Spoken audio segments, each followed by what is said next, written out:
Hello everyone, welcome to Naira study. आप सब कैसे हैं? आई होप कि आप सभी अच्छे होंगे और अपनी स्टडी को कंटिन्यू कर रहे होंगे। फ्रेंड्स, आज के वीडियो लेक्चर में हम बात करने वाले हैं जो आपकी पवन सीरीज हो जाती है उसके जो सब्जेक्ट की अगर बात करें तो कंप्यूटर, ठीक है ना। जो आपका सब्जेक्ट कंप्यूटर है उसके क्वेश्चंस को हम कंटिन्यू करेंगे और इससे पहले की वीडियोस में भी हम लोग कंटिन्यू कर चुके हैं। सो आप लोग प्लेलिस्ट में जाकर वहां पर देख सकते हैं, क्योंकि प्लेलिस्ट जरूर देखिए, प्लेलिस्ट बन चुकी है। इससे क्या होता है, हर एक चीज आपको सीरियल वाइज मिल जाती है और सीरियल वाइज आप तैयारी कर पाते हैं।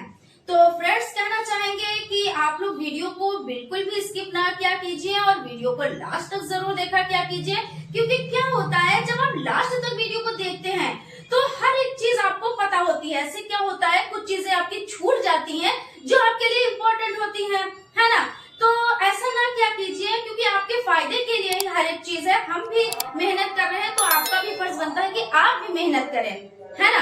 तो क्या होता है, जब आप भी मेहनत करते हैं, हम भी मेहनत करते हैं तो प्लस हो जाता है। फिर उसमें क्या होता है कि तैयारी आपकी अच्छी होती है। तो फ्रेंड्स, स्टार्ट करते हैं क्वेश्चंस को। स्टार्ट करते हैं। आज के जो क्वेश्चंस हो जाते हैं इनमें आपके जो सीरीज है इसके लघुत्तरीय टाइप क्वेश्चंस कंप्लीट करेंगे। कंप्यूटर के विशिष्ट गुण बताइए। तो इसके कौन कौन से विशिष्ट गुण हैं आइए इसको जान लेते हैं। तो सबसे पहले शुद्धता हो जाती है, उसके बाद स्वचालन हो जाता है। तो शुद्धता में देख लेते हैं कि यदि मनुष्य कंप्यूटर को कमांड देने में त्रुटि ना करे तो कंप्यूटर कभी त्रुटि नहीं करता। कंप्यूटर में त्रुटियां हो सकती हैं किंतु उनका कारण कंप्यूटर स्वयं ना होकर उस पर कार्य करने वाला मनुष्य अथवा कंप्यूटर के डिजाइन की सीमा हो सकती है। कंप्यूटर द्वारा त्रुटि का कारण आंकड़ों में अथवा दिए गए निर्देशों में त्रुटि होगी। कंप्यूटर कभी गलत गणना नहीं करता। कि देखिए यहाँ पे क्या बताया गया है, कंप्यूटर में शुद्धता होती है। अगर उसमें, क्योंकि अगर जब अशुद्धता होती है तो यानी आपकी फीडिंग में शुद्धता नहीं है, इसलिए अशुद्धता है। लेकिन कंप्यूटर में कभी भी अशुद्धता नहीं होती, यानी ये शुद्धता होती है, ठीक है। स्वचालन, प्रोग्राम के एक बार कंप्यूटर की मेमोरी में लोड हो जाने पर प्रोग्राम का केंद्रीय संसाधन इकाई द्वारा कार्यान्वित होता रहता है। यह कार्यक्रम प्रोग्राम के अंत तक चलता रहता है। उसके बाद है विश्वसनीयता। तो इसमें विश्वसनीयता भी देखने को मिलती है। क्यों?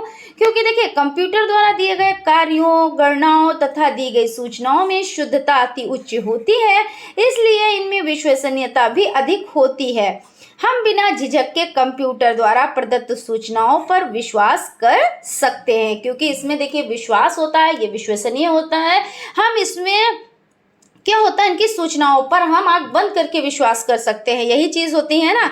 परिश्रमी कंप्यूटर मनुष्यों के समान अत्यधिक कार्य करने पर थकता नहीं है ना। विश्व के अनेक संस्थाओं में कंप्यूटर लगातार 24 घंटे कार्य करता है। मानव जाति के विकास के लिए कंप्यूटर निरंतर एक परिश्रमी गुलाम की तरह बिना किसी त्रुटि के कार्य करता रहता है।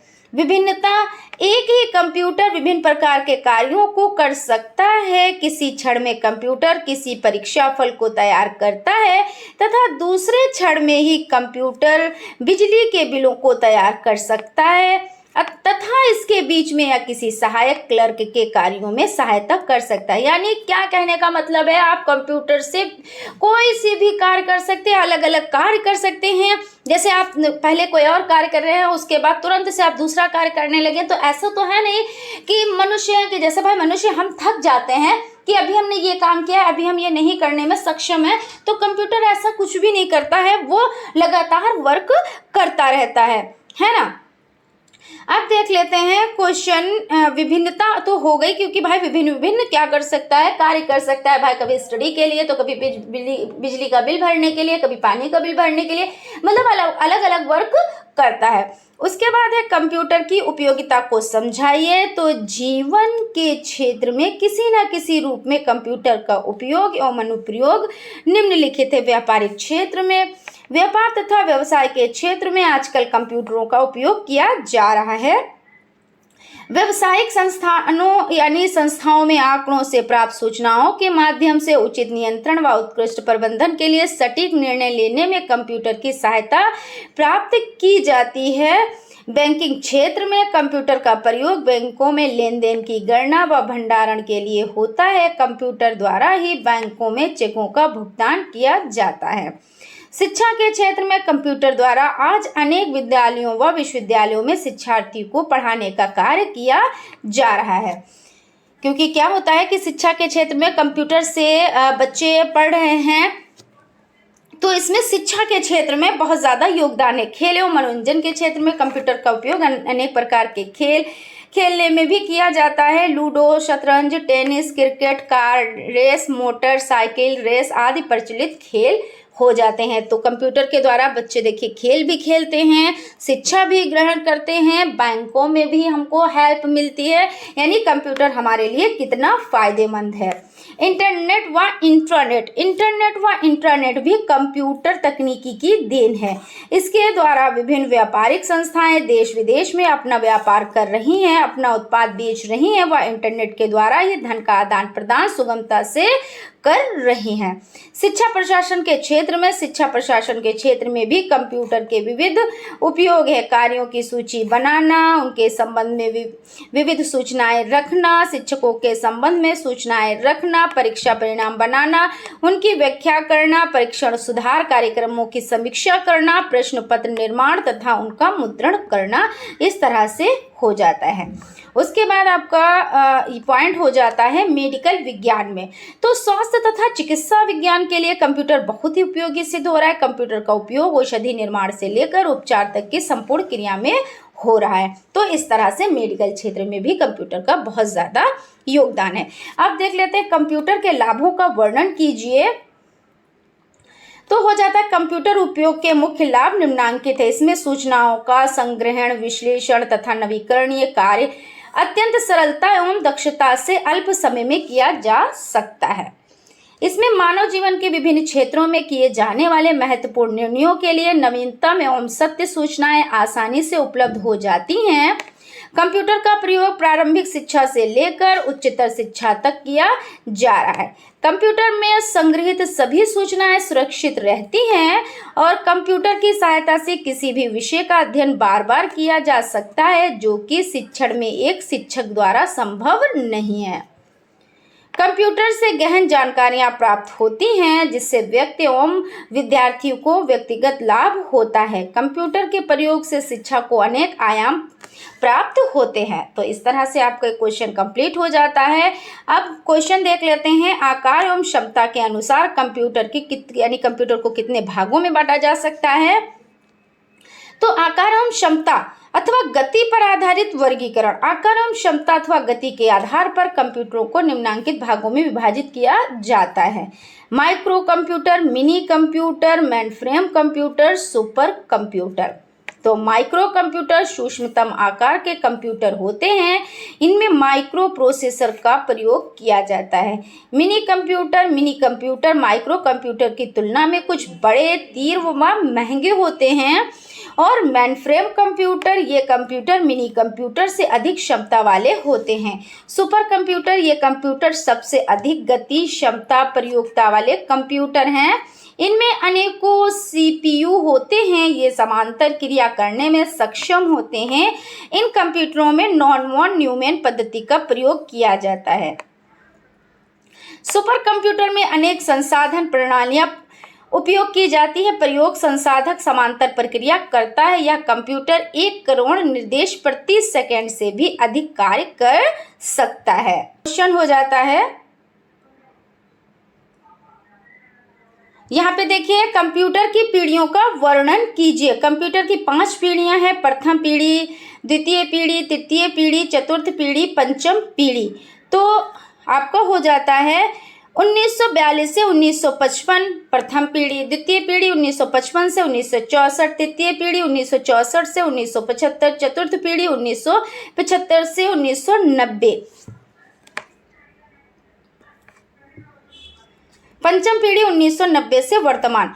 हाइब्रिड कंप्यूटर किसे कहते हैं? तो यहाँ पे समझ लेते हैं हाइब्रिड कंप्यूटर। हाइब्रिड कंप्यूटर इस प्रकार के कंप्यूटर एनालॉग व डिजिटल कंप्यूटर दोनों के ही गुणों से युक्त हैं। ये कंप्यूटर निरंतर जनित आंकड़ों तथा अंकीय आंकड़ों दोनों ही प्रकार के आंकड़ों पर प्रक्रिया करने में सक्षम होते हैं। डिजिटल व एनालॉग दोनों के ही गुणों की उपलब्धता के कारण ही इन कंप्यूटरों को हाइब्रिड कहा जाता है। लाइट पेन क्या है? तो लाइट पेन एक निवेश युक्ति है जिसमें एक स्मॉल विशिष्ट पेन में फोटो सेल होते हैं। पेन स्क्रीन अथवा स्क्रीन से संबंधित युक्ति पर घूमता हुआ दिखता है तथा जब भी हम आदेश करते हैं इमेज स्क्रीन में संकलित हो जाती है जिसका प्रिंट तैयार किया जा सकता है। ठीक है, अब क्वेश्चन आपका हो जाता है डेटाबेस क्या होता है, लिखिए।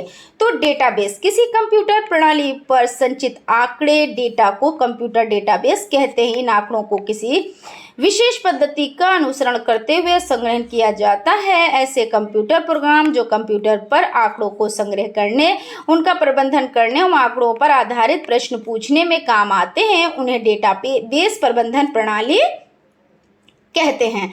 तो यहाँ पे डेटाबेस के बारे में हम लोगों ने जान लिया। अब क्वेश्चन है डिजिटल कंप्यूटर का संक्षिप्त वर्णन कीजिए।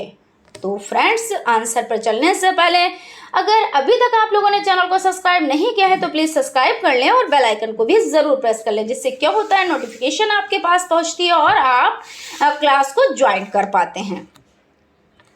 आंसर देख लेते हैं। डिजिटल कंप्यूटर बिखरे हुए आंकड़ों को अंकीय रूप में एकत्रित करके उन पर प्रक्रिया करने वाले कंप्यूटरों को डिजिटल कंप्यूटर कहते हैं। बिखरे प्रकार के आंकड़े हमारी प्रतिदिन की क्रियाओं द्वारा अलग अलग समय पर व अलग अलग स्थानों पर उत्पन्न होते हैं। इन्हें अंकीय रूप में एक स्थान पर संरक्षित किया जाता है व इनकी प्रक्रिया की जाती है। अंकीय रूपी आंकड़ों पर प्रक्रिया करने वाले कंप्यूटरों को डिजिटल कंप्यूटर कहते हैं। इन कंप्यूटरों का उपयोग विद्यालयों, कार्यालयों, दुकानों आदि में प्रयुक्त किया जाता है। ठीक है ना? तो इस तरह से आपका हो जाता है। उसके बाद क्वेश्चन है डेस्कटॉप कंप्यूटर का संक्षिप्त वर्णन कीजिए। तो सामान्य कार्यालयों, विद्यालयों, घरों आदि में प्रयोग किए जाने वाले कंप्यूटर्स डेस्कटॉप पीसी होते हैं। डेस्कटॉप पीसी का निर्माण करने वाली बाजार में अनेक कंपनियां हैं। इनमें से IBM तथा मैकिन्टोश प्रमुख है। इनमें कीबोर्ड तथा माउस की सहायता से कंप्यूटर को कमांड दी जाती है तथा डाटा प्रविष्टि किया जाता है। कैबिनेट में स्थित CPU द्वारा कमांड का अनुपालन किया जाता है और प्राप्त परिणाम को मॉनिटर स्क्रीन पर दर्शाया जाता है। बाजार में IMBPC, IMBPS/5, Apple second C आदि नामक मॉडल उपलब्ध हैं। उसके बाद आपका क्वेश्चन नेक्स्ट हो जाता है माइक्रो कंप्यूटर क्या है, इसे कितने भागों में विभाजित किया जाता है। तो माइक्रो कंप्यूटर सूक्ष्मतम आकार के कंप्यूटर होते हैं। इनमें माइक्रो प्रोसेसर का प्रयोग किया जाता है। ये कंप्यूटर व्यक्तिगत व व्यावसायिक दोनों ही उपयोग में लाए जा सकने वाले कंप्यूटर हैं। माइक्रो कंप्यूटरों को निम्न भागों में विभाजित किया जा सकता है। Home computer, B personal computer, PC, C हो जाता है personal computer, extended technology PC/XT, D हो जाता है personal computer, advance technology PC/AT, Pentium first, Pentium second, Pentium third, Pentium fourth. तो ये सभी बहुत ज़्यादा इम्पोर्टेंट हो जाते हैं, आप लोग इनको बहुत अच्छे से याद कर लीजिएगा। प्रारंभ में माइक्रो कंप्यूटर की गति बहुत कम होती थी और वर्तमान में यह गति 2000 मेगाहर्ट्ज तक हो गई है। प्रारंभिक स्मृति लगभग 256 मेगावाट व भंडारण क्षमता 80 GB तक हो गई है। माइक्रो कंप्यूटर में प्रारंभ में इंटेल 8188 से लेकर पेंटियम व सेलेरॉन, रायरेक्स, AMD इत्यादि समूह के माइक्रो प्रोसेसर युक्त होते हैं। माइक्रो कंप्यूटर्स एकल प्रयोक्ता होते हैं। इन कंप्यूटर में भंडारण की क्षमता अत्यधिक होती है। वर्तमान में माइक्रो कंप्यूटर एक ब्रीफकेस, एक पुस्तक, एक कैलकुलेटर, एक घड़ी तक के सूक्ष्म आकार में विकसित होने लगे हैं। मिनी कंप्यूटर किसे कहते हैं, इसकी विशेषताएं बताइए। तो मिनी कंप्यूटर माइक्रो कंप्यूटर के तुलना में कुछ बड़े, तीव्र व महंगे होते हैं। इनका मुख्य उद्देश्य बहुप्रयुक्ता वातावरण प्रदान करना है। इन कंप्यूटरों की निम्न विशेषताएं हैं। यह कंप्यूटर मुख्यतः 16 बिट व 32 बिट प्रोसेसर का उपयोग मुख्य CPU में करते हैं। मोटोरोला 68020 व इंटेल 80386 इन माइक्रो प्रोसेसर के उदाहरण हैं। इनमें 1 MB रैम से लेकर 256 MB रैम तक लगाई जाती है। ये कंप्यूटर 2 से लेकर 64 कंप्यूटर टर्मिनलों को नियंत्रित कर सकते हैं। इनमें अनेकों भंडारण युक्तियां, प्रिंटर, स्कैनर, प्लांटर संलग्न किए जा सकते हैं।